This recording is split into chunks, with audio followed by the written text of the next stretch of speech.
Okay. I hope you drank loads of coffee, because now you've got to be prepared. Actually, who of you is thinking about submitting a life application this year under whatever strand? Okay, 1, 2, 3, 4, 5, 6, 7. Well, it's good. That's great. So, I'm not going to talk to just 2 or 3, so quite a few people are interested. This is going to be a very detailed presentation, and I would suggest that we do not do the question and answers afterwards, because these questions might come during the process. Another thing I was told, and I was afraid that happened, I'm a person who gesticulates a lot, so sometimes the micro will go off with my hand. Please don't hesitate to remind me that I should talk into it, okay? So here we go. So there will be some key guidance on the procedures, application forms, the tool, and key steps in preparing the application, and where to get support and from whom during the process.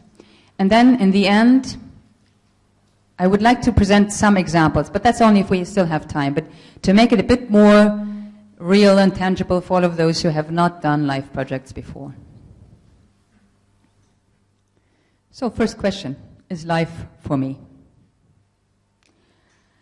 You should be sure that life is for you. We already had one question early on where it turned out that actually it was more of an infrastructure project. It was probably, some people might have more of a research project. Really think about what it is that you want to do and whether it fits.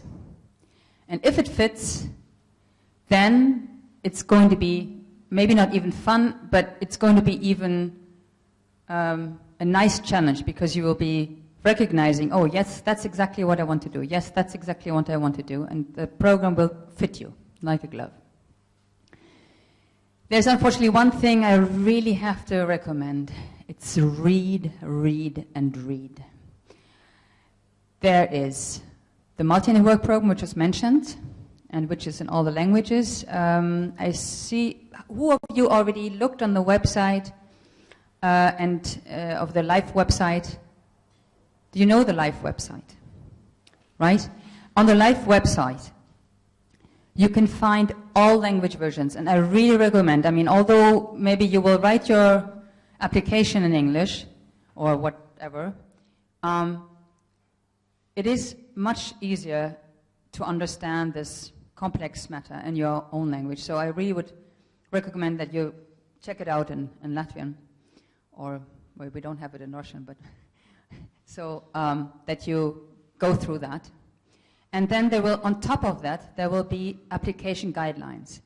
You will maybe be shocked by the number of pages, but on the other hand, it's really a guideline that takes you by the hand and goes through the whole process. It's well structured, and you will see that it's really helpful.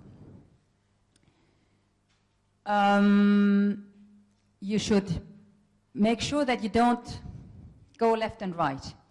Many of you may have had experience with other EU programs that like to have the cover-all approach. LIFE, while being in favor of multi-purpose approaches, wants you still to focus on environment and climate, nature and biodiversity, and resource efficiency, or whatever, but focus on that, and then see whether there are other things that could be covered by that, but don't make, something that will be something trying to cover everything. Life is just not big enough for that.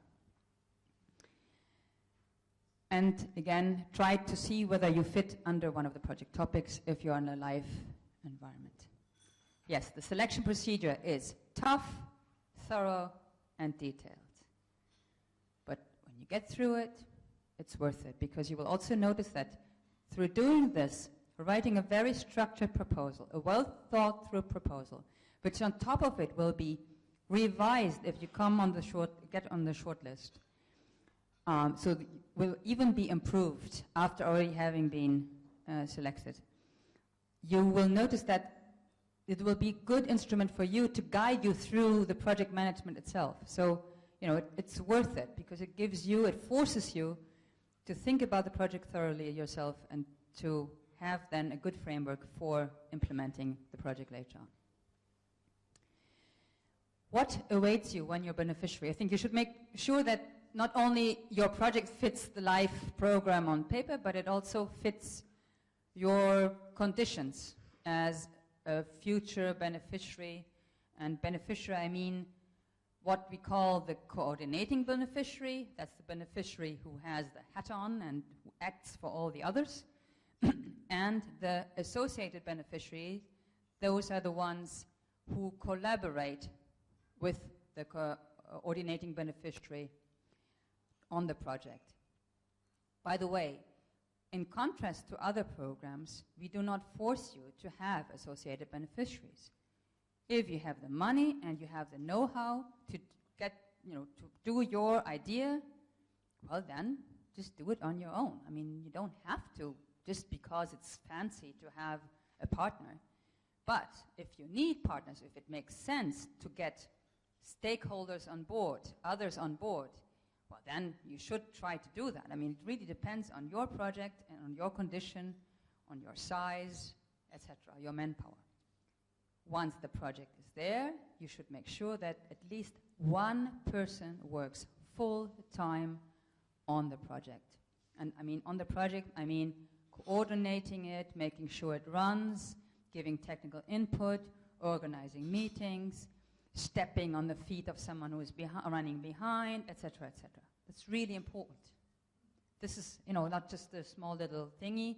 It's something that will be occupying your lives, your thoughts for some years. Make sure that you are prepared to report.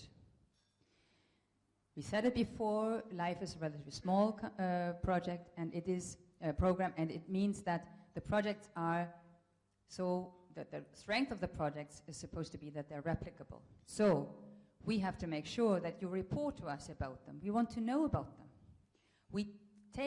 I literally every second day take a report or something that I found out when I visited a project and go to the policy officers in my DG and say, listen, this is really interesting. Don't you think we could do that somewhere else?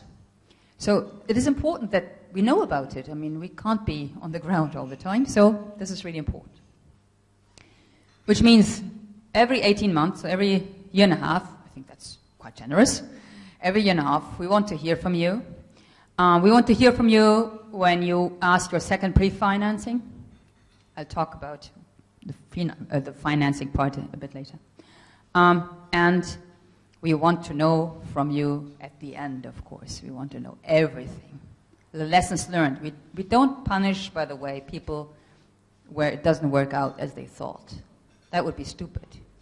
We believe in learning lessons. So also when you, during the project, feel, this might not go quite the way, say it early on, try together with the monitoring team the external monitoring team, with, in future, the agency, to get it back on track. So this is all about learning and using the lessons learned, if possible, later on or elsewhere. You will have to monitor your project. Also that you should foresee from the beginning. It's, again, if you foresee that when you apply, everything will be clear during the project. Maybe you will have to change a parameter or whatever, but make sure in the beginning you thought about, okay, how am I going to monitor the project outcomes? You will have to link your outcomes from the project with the targets we want to reach with the program. So when you apply, you have to look again into the multi-annual work program and the last section where there's a table with the targets and milestones that we aim for. And it says what we would like you to reach on a project level, what you should not reach, what you should move towards in your projects, maybe also reach. And so you will know, okay, these are the elements I will need to report on. These are the elements I will need to say, okay, in the beginning it was like this, and in the middle it was like this, and at the end of my project it was like this. So think about these things. And you will also have to monitor how you proceed. I mean, make sure that you follow your own steps through the project, logically, again, but it's something you have to think about beforehand. Who will be looking after this? Who will make sure that everything is on time? Did I think about permits? You know, when you do all this planning for many years, think about all the things that could happen. Maybe add another half a year or maybe even a year to what you first thought it will take you to implement the project. All these things are things that you should think through before you start, even moving a finger in a proposal. But there are also positive things that await you. There is the external monitoring team, there's the agency for integrated projects, there's the commission, who will be there, as I said, if you have doubts, if there's a problem, who will support you, who will help you as a beneficiary. You will not be alone. You will be networking with others. There will be platforms organized. All projects regarding wastewater, or all projects regarding that or that aspect, for example, large carnivores, or all projects regarding mitigation in the, I don't know, farming areas or something like that. So there will be a lot of that, and that will be very helpful. Visits, you will have visitors coming to see your project, and from the feedback I get from the people that I visit, people find that very rewarding because they can see that Brussels is not that far away. The monitoring team that is, of course, in Latvia, Latvian monitoring team, so people from here, they are interested, they will feedback to the authorities, so you don't feel completely lost. And that actually, I think, is also an element of our program that differentiates it a bit from others. And there will be knowledge sharing. There will be publicity, because your project will be forced to go public. And we will have it on our website. You will be on the LIFE website. We will give you recognition. Every year we give awards for the best LIFE projects in the environmental field, in the nature field, and in the future probably also, pretty sure, in the climate field. So it can also be very, very rewarding to be part of that. These are the facts of life. A colleague of mine did them, and I really like them. Facts of life. There is a significant competition, as we already said before. I will not show you too much, but you can see there are more and more people applying for LIFE. So attractivity we have not lost over the 20 years, we are rather gained. The success rate, well, you know, it goes down, of course, with the numbers and with a budget that unfortunately shrinks. I mean, overall, we have a higher budget than we used to have before, but of course, now it's more subdivided. So just to give you an impression quickly, right? 2012 call from 1,159 that submitted. We had a long list of 270 projects. Long list meaning including the reserve list, but that year I think we did not have anyone left on the reserve list in the end. So another fact of life, you can't get a grant if you don't submit it. Of course, this is a bit of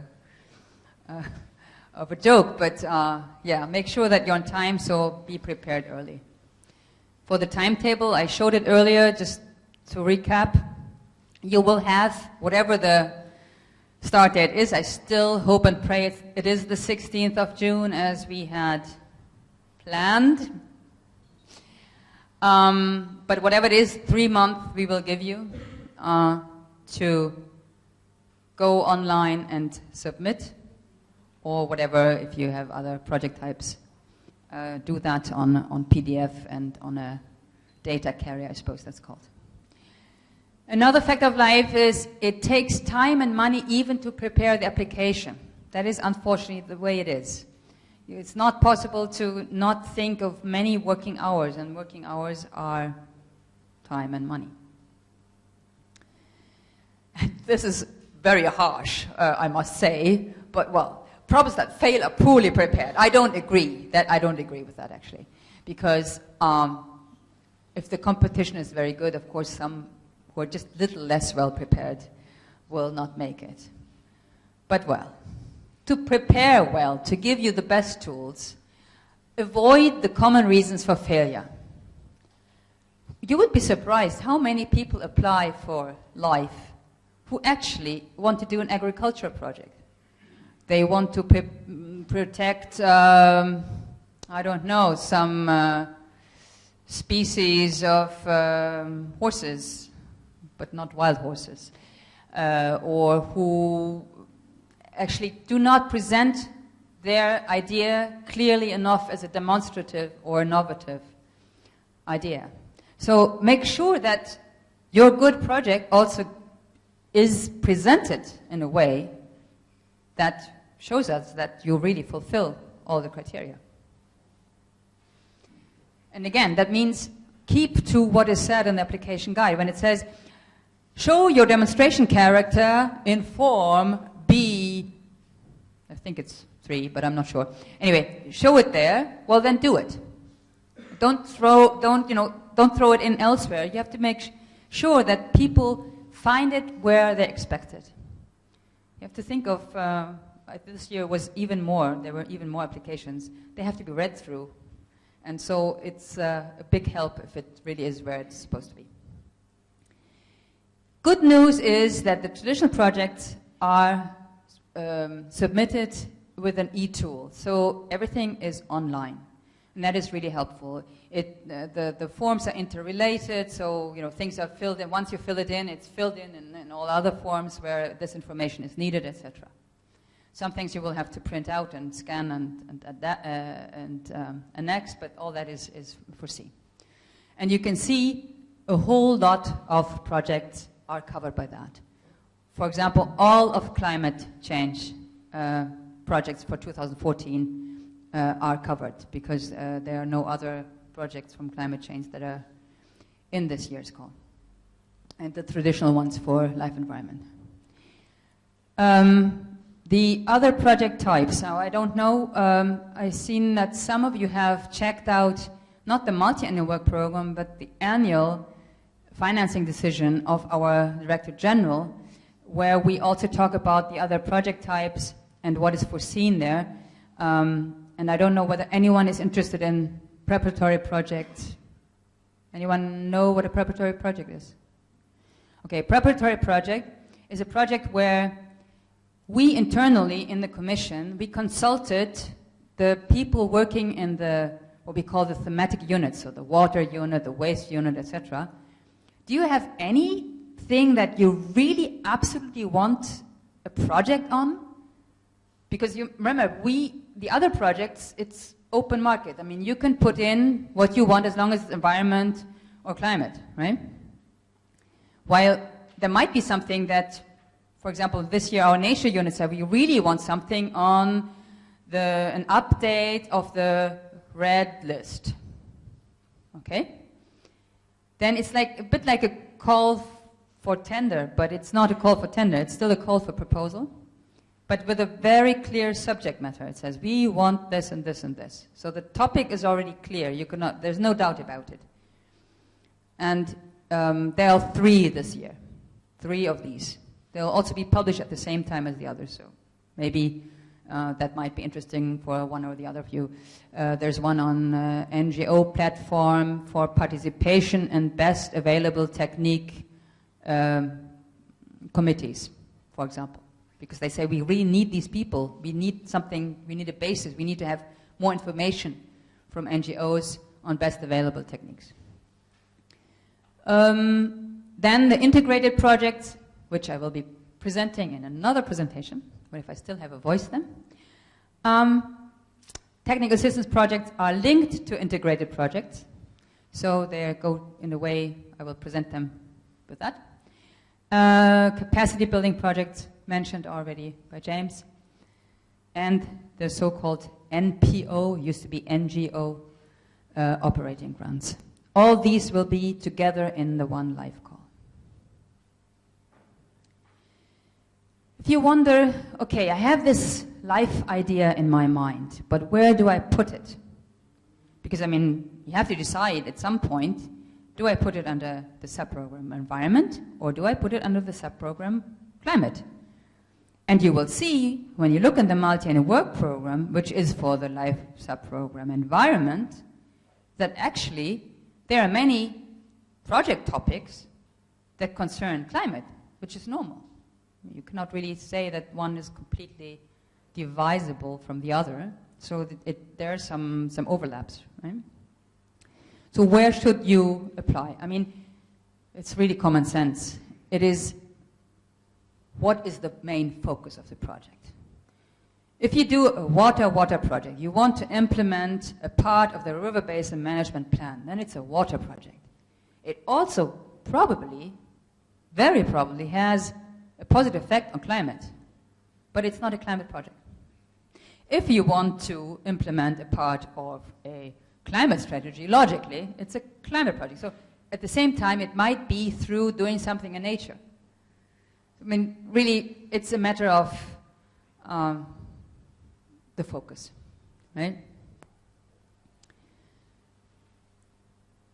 So, yes, remember what we don't finance, so you know that you don't fit in there. For example, people might think, oh, I'll do this great nature project, but actually it's a compensatory measure. You know, compensatory measure, you did something bad to nature, and you have to compensate for that. Well, then you're not going to finance that, logically. You know, it's an obligation for something you did wrong. We're not going to finance a project to do that. Or, as we said before, structural funds project, research projects.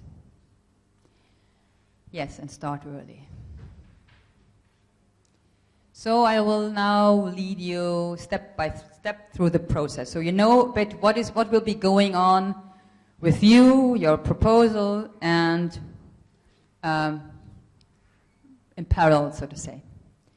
You will be preparing and submitting during those 3 months, I said, so between hopefully the 16th of June and the 16th of October, and submitting through e-proposal. Then there will be an evaluation phase. And this is interesting for you because that way you know a bit what we do, so when you prepare your proposal, you think about what we will do with your proposal. We have parts of our selection procedure are what we call the technical selection, where we answer yes, no questions. For example, if it's a nature project, it has to have at least 25% concrete conservation action. That's a yes, no answer. You know, does it or does it not? So if it's no, the project is out. We're not going to look at more things that might be great, but there are exceptions to that rule, so then we don't throw it out right away. We actually look, or is it an exception? No, but this is the type of thing we think about. And that's why, for example, I said the example earlier with this Form B3. On Form B3, you say whether your project is innovative and why, or demonstrative and why, demonstrative EU-wide and why. And this will be checked in the technical selection if it's a resource efficiency or environment project. So that means you have a big interest to put it there because in the technical selection, we will look there. We will not look through the whole, 50 pages of your proposal. I hope not that long, but we will look there. So important to put, again, the things in the right place so that we can answer yes, hopefully, Yes, we are convinced that it's a demonstration project. Then the next phase after that is what we call that's also important because that way, if you don't hear from us in a long time, that's a pretty good sign. Because if you're out, you'll hear from us, right? Quite early, relatively early. So award, that is a long and very serious process. By the way, this whole time we are supported by external evaluators. James mentioned it, he has been one of those. But we also look at this. So it's really a 4I principle. And we have a panel where we discuss every one of the proposals, saying, and sometimes they're very hot discussions. No, I think this is demonstrative. No, I don't think so. And then, looking for sources, etc. Anyway, of course, that demonstrative was a bad example because that's not an award. You should have corrected me there. No, but I mean the quality of the project, etc. The EU added value. So all the projects get points, and then they are ranked. For life, environment, sub-program, I will spare you the terrible things that happen then with national allocations. They're so complicated, Ilona, you can confirm that. You try to explain it every year again, and it is really complicated.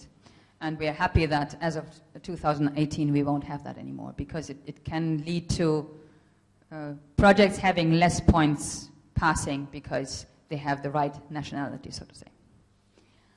To see actually what is your national allocation for the next 4 years, it will be in the evaluation guide that's part of the application package. So you can see, okay, how are the chances for Latvian traditional projects under the life sub-program environment.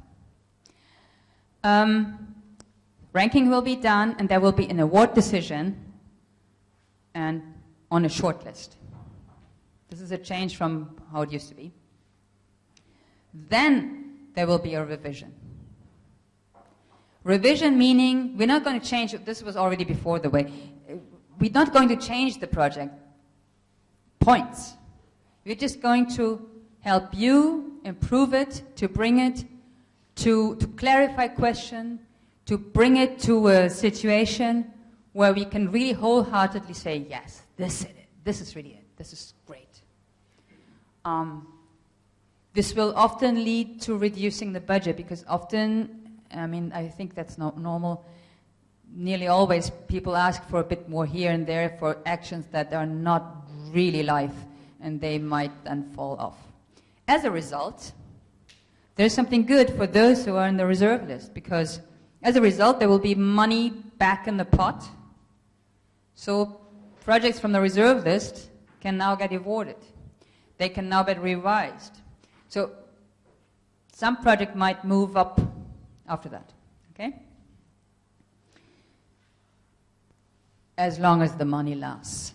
And giving preference to life nature, I mentioned before, life nature has a special status. 55% of the projects on the environment go to life nature and biodiversity. So, looking at the award criteria, again, this helps you to see what we want to see. That's why it's important to look in the multi-annual work program. Again, the multi-annual work program is, you can get it in all language versions, going onto the website, the LIFE website, looking for multi-annual work program, and then you click and it's the official journal of the EU. You can also Google it, get through it that way. So, what is important for us after having passed the selection phase, or this yes-no part? It's the quality, the coherence, both technically and financially. Does it make sense, what you propose? The extent and quality of the contribution to the life objectives. The yes-no question is, does it contribute or not to life, right? The award question is, how does it? Does it do that well? Does it really fit well? The contribution to the project topics. The project topics that is only, again, for the life program, the sub-program environment. I insist on that because it really makes a big difference. It's 10 points. So if your project idea that you already have, all of you, if it fits one of the project topics, that's great, because it gives you the chance to get extra points. 5 to 10 extra points. The multi-purpose synergies, integration, so seeing that if you do something for water, you do also something for climate, or if you do something for water and it creates employment, well, you also have a social and economical benefit, etc. Look how good is my project on other aspects. Underline them. Focus, but underline the good side effect. Replicability and transferability, we've already been banging on this. Transnational elements, and green procurement and uptake of information, uptake of ideas from research. This last point, you can see there is no failing on it. It's just extra points again. But please, do not make a transnational project just because you want those 5 points. Because if it's not a true transnational project in the sense that it makes sense and it's necessary and it's good for the project, and you just put someone else in there because, it looks good, that's not a transnational project. Transnational project is a project that needs to be transnational. That makes sense to be transnational. It has an added value by being transnational. Same for the green procurement. Using green procurement. So, or using things that have been researched on. Don't add an action that profits from research, just so that you can show that you have some uptake of projects that were Horizon 2020 projects, for example. Right? So these are award criteria under environment. Under climate, since there is no such thing as project topics, you can see there is one extra area for under the EU added value, extent and quality of the contribution to an increased climate resilience or to the reduction of greenhouse gas emissions. So it's an additional area where climate wants to focus. James mentioned this earlier, and I think it's well reflected here. That's an additional element. Since they cannot, climate doesn't have the topic, the project topics, so they cannot say you get 10 more points if you fall underneath that. They don't have any means to, they have these important elements that they absolutely want to support, which of course makes much sense in the climate change context. And these are the criteria for integrated project. Actually, integrated projects, I will explain them in more detail later on, but integrated projects are very scarce, and they normally would be something on national or regional level carried by the competent authorities for implementing specific EU plans or national plans. So it's something very, very specific, and so I will not go into detail here.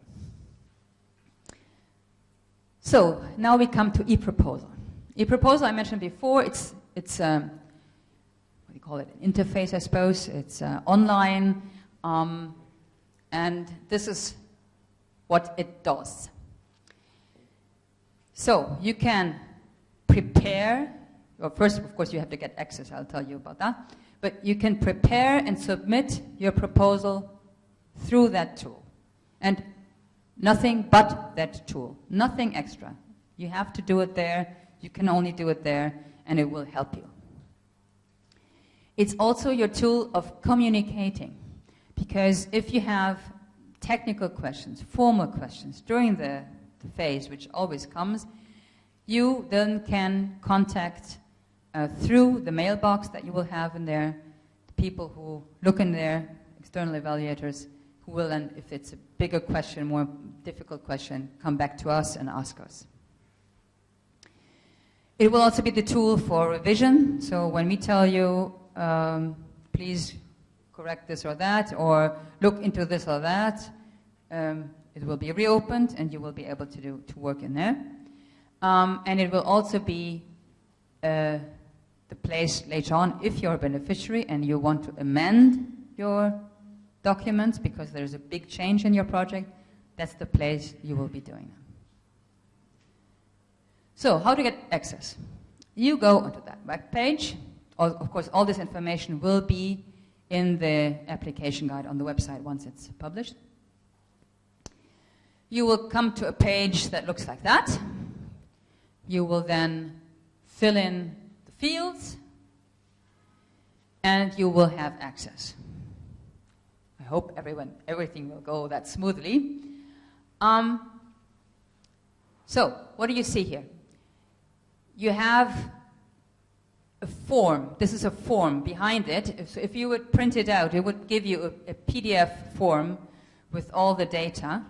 And actually, what you do, you put in all the data, you put under which element you want to apply, under which priority area, and you will put in the title, etc., etc.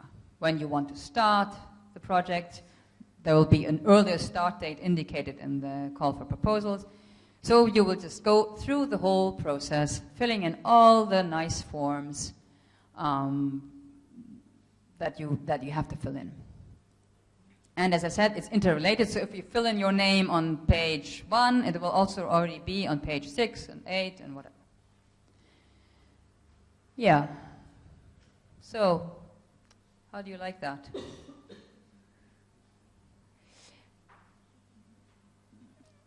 It also has the it has the financial forms also in there, so everything is in there.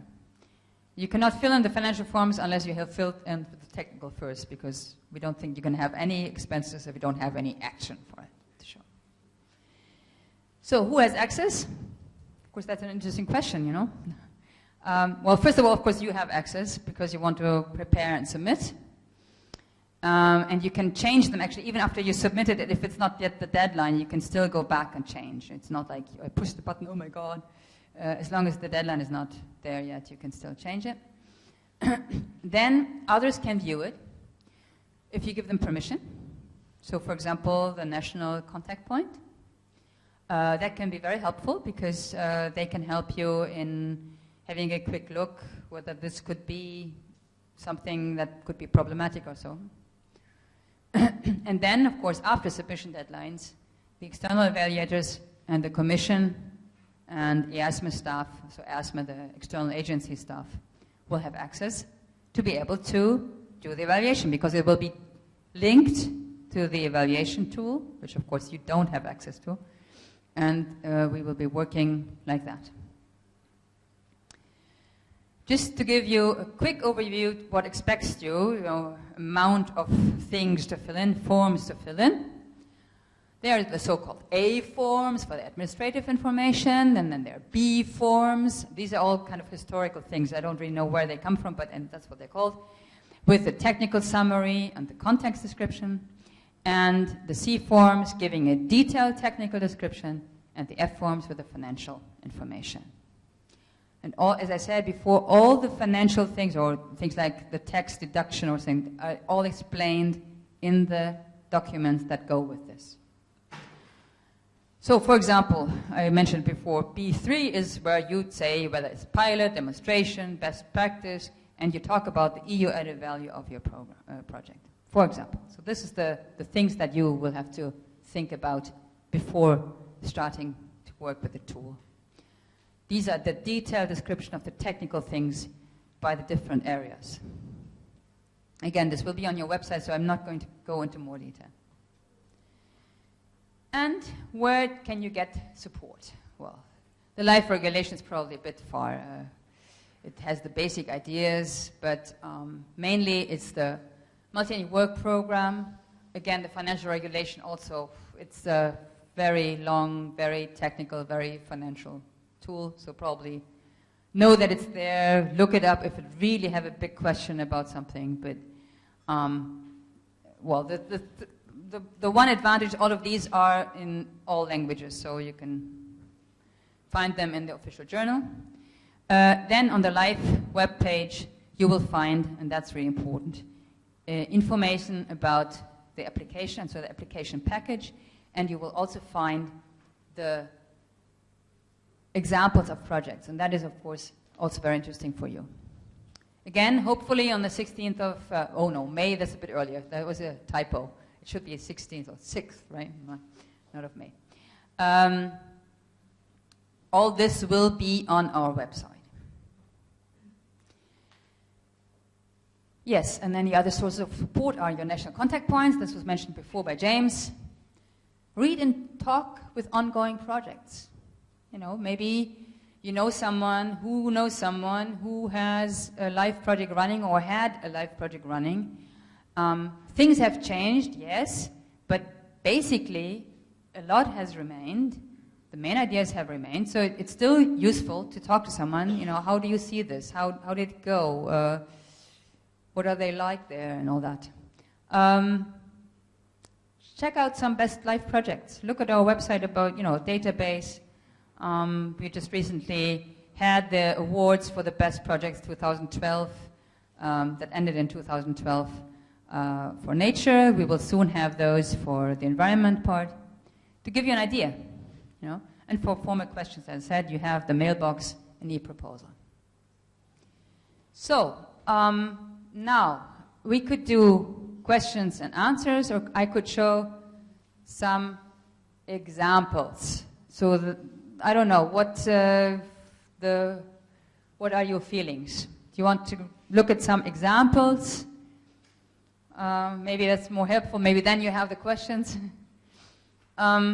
So, this is a soil remediation example, where they tested a completely new methodology to remediate pesticide-contaminated soil and groundwater. Completely new means this has never been tried before, this type of methodology. And there you see the site, you know. That's an example of pilot. That's what we consider a pilot. But again, as James said, it doesn't have to be a technology. It can be a new methodology. It can be a new way of doing things. So not necessarily something as clear to be palpable, you know. Demonstration. So you have to put into practice, test, evaluate, and disseminate. That's part of the demonstration project. Actually, all of the projects, we have dissemination as an obligation. Because of this, we want it to be multiplied, right? But especially for demonstration, because what is demonstration useful for if it doesn't demonstrate anything to anyone? And again, if it is EU-wide, you get extra points. So, something to think about. This is an example of demonstration. In this case, I would not say it was EU-wide, but it was certainly something that was new in the area. Resource-efficient, cost-efficient public housing. Also sounds like something that could, in the future, maybe be funded by PF4EE, the financial instrument for public finance for energy efficiency. Actually, that's the full name. And what they actually do, they want to do cheap building, but environmentally friendly. It has been done elsewhere in Europe, but it had not been done in Spain, and not so. In order to avoid to have to export, for example, the material already prefabricated, let's say in Sweden, where maybe this has already been done for many years, to Spain, it's better to do it in Spain. So what is best practice? To remind you, best practice projects are only an option under the subprogram for environment for nature and biodiversity. They are not an option for resource efficiency and environment projects. We have to make sure that, you know, don't fall in the wrong area. You maybe have a best practice project, but then you cannot finance it. It cannot be a project under that. So it has to fall under that. Under climate action, so that could also be an element for deciding where you want to go. If it's a project that can have both focuses, on the climate you can also have best practice projects, not only innovative and demonstrative.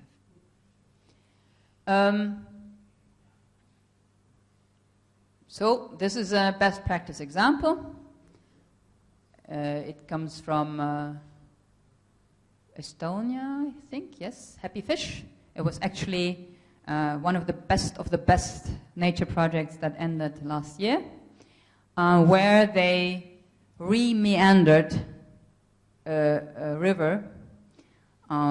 It's very, very important that a river has meanders because it's, but it's still connected to the main river. And here it was no longer connected, so the species that were left in the non-connected parts were either dying out or had problems with the genetic pool because they didn't mix anymore with the others. So that was one of the best practice projects. Governance and information. Now, it's really, this is something, because of the governance part, it is actually no longer just an NGO or small or municipality or, I don't know, tourism information office that wants to go green or something like that. It is actually also very much for public authorities. It is for example, prosecutors.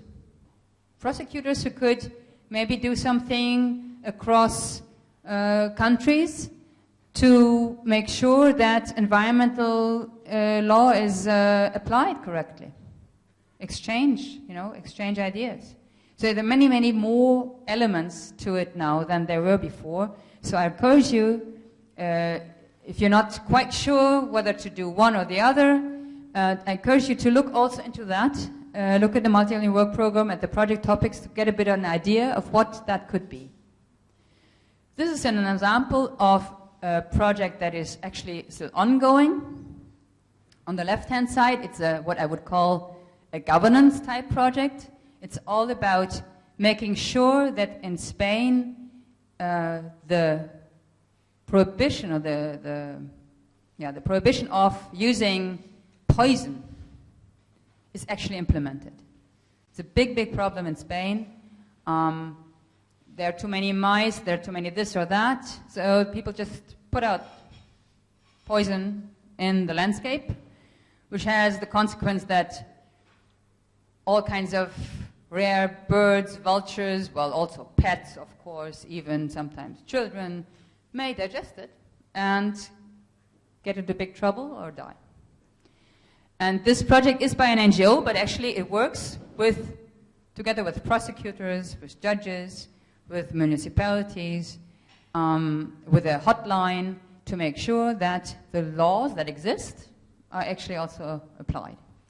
The other project is what I would call a pure information project, awareness raising project. It's a project, you should really check that out because some of you did not know what Natura 2000 is. Well, this project is all about making Natura 2000 known.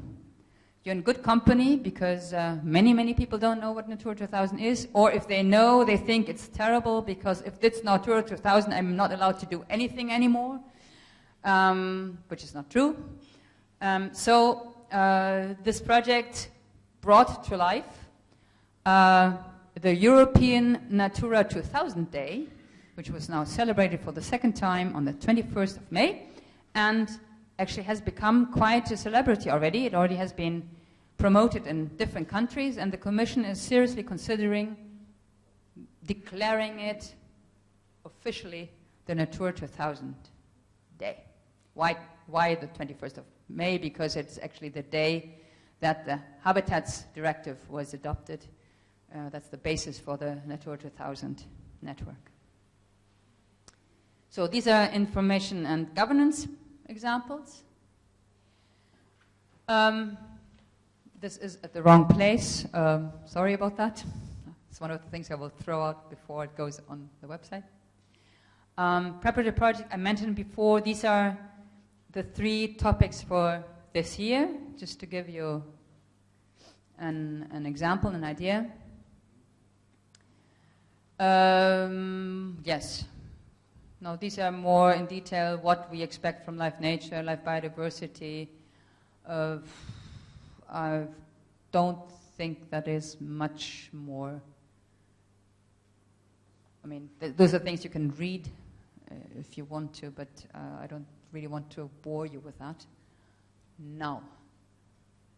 But this might be interesting, because there were some questions about the eligibility, because, of course, you get 60% of eligible costs. So 60% of eligible costs could mean less for you if you have other costs that are not eligible, logically, but it's part of the same project. So there are some things that you should know. First of all, in general, everything that is directly related to the project is eligible. There is a bit of a problem with the personnel costs for public authorities. How many public bodies are here? Municipalities, public agencies, regional, provinces, whatever.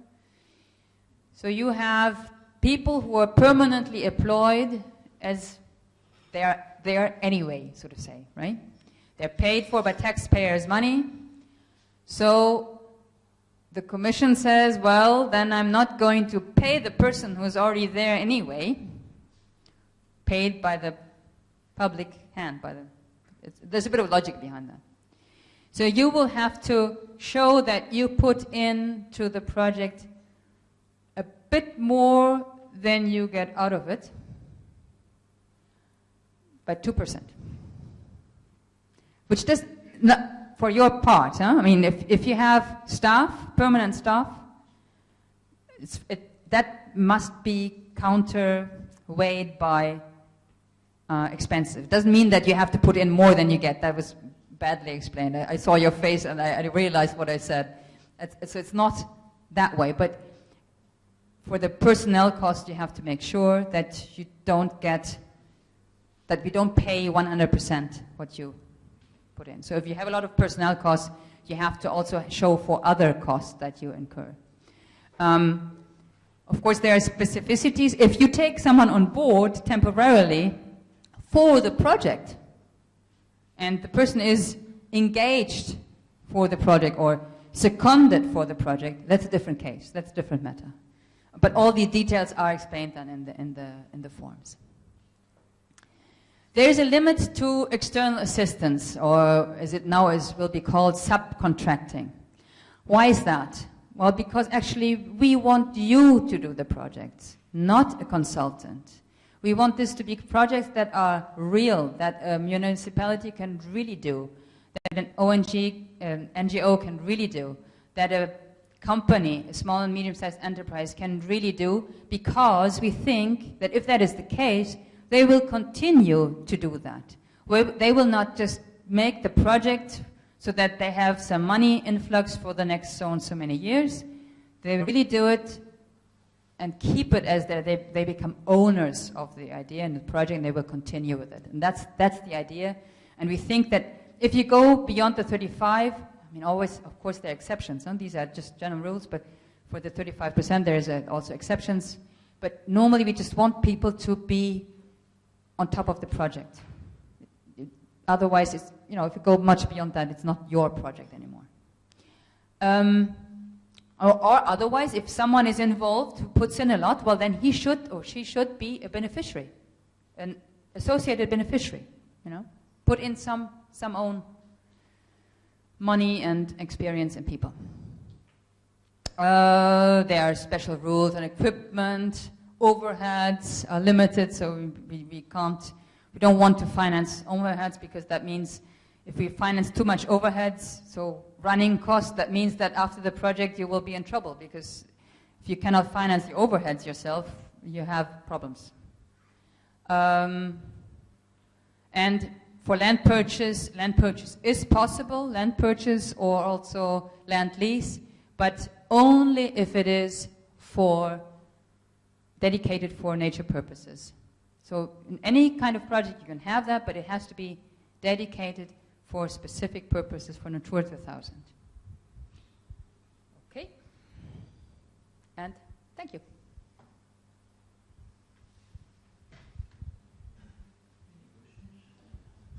I hope I could be heard better this time. Yes? Okay, thank you for the very useful information. Maybe the ones, yes, of course, and who have questions? In that Danish slide about the soil contamination cleaning, previously you said that you will never pay for restoration of the previous status, like forest has been burned down, you will not pay for reforestation. So that soil also is the same case, actually. Yes and no, because what I meant was the polluter pays principle. So if this company had polluted the place and then afterwards comes and has this innovative project, here the pollution was diffuse. Nobody knew. It was someone illegally. Nobody knows who did it, right? So the state had to clean it up, right? And the state needed help for that. So the state said, who can help me with this? And this is where the project came in. So actually this was a kind of a public-private partnership to solve a situation where, of course, someone was to blame, but the someone was not, invisible, whatever. So yes, what I meant earlier was rather, you build a road through a protected habitat.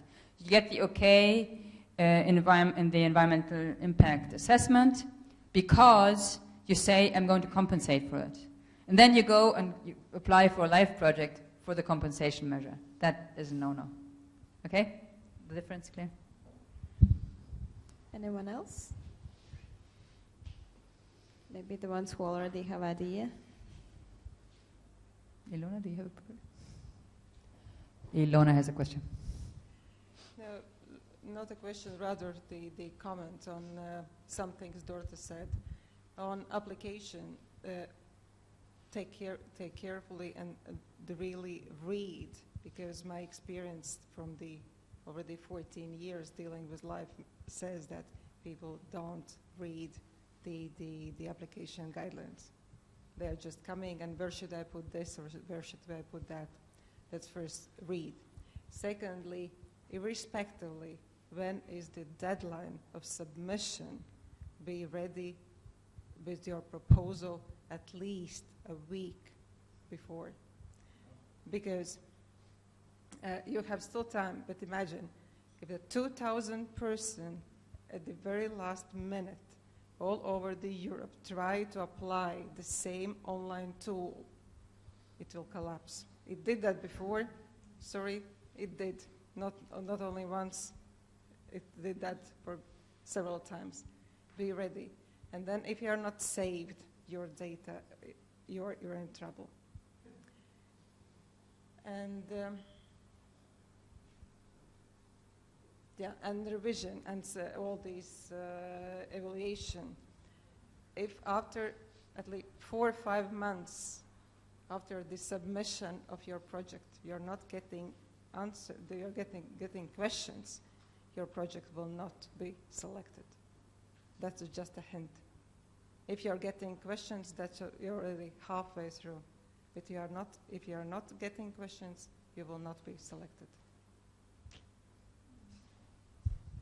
Yeah. Sorry, there's just one hook this time. It's actually, since there was this change, I don't know whether you noticed that. And actually, I was surprised by it. I just found out about it reading through the evaluation guide. It is not 100% true anymore, which is a bit of a pity, because at least that way people would know where they stand. Because now there is first a first award decision.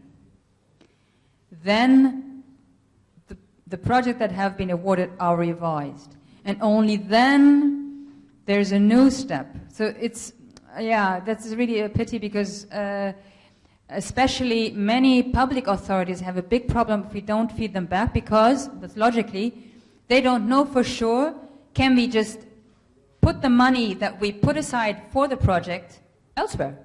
You know, it's a very valid question. And, well, if you're, the answer will come much later. That's my understanding of how it is. And as I said, I only read it yesterday, and I wasn't aware of this change. But that is still true that if you don't pass the yes/no phase, the selection, technical selection, then you definitely get an answer earlier, because those people get an answer earlier. It's a negative answer, but yeah, at least then they know what they should do with the money they already put aside.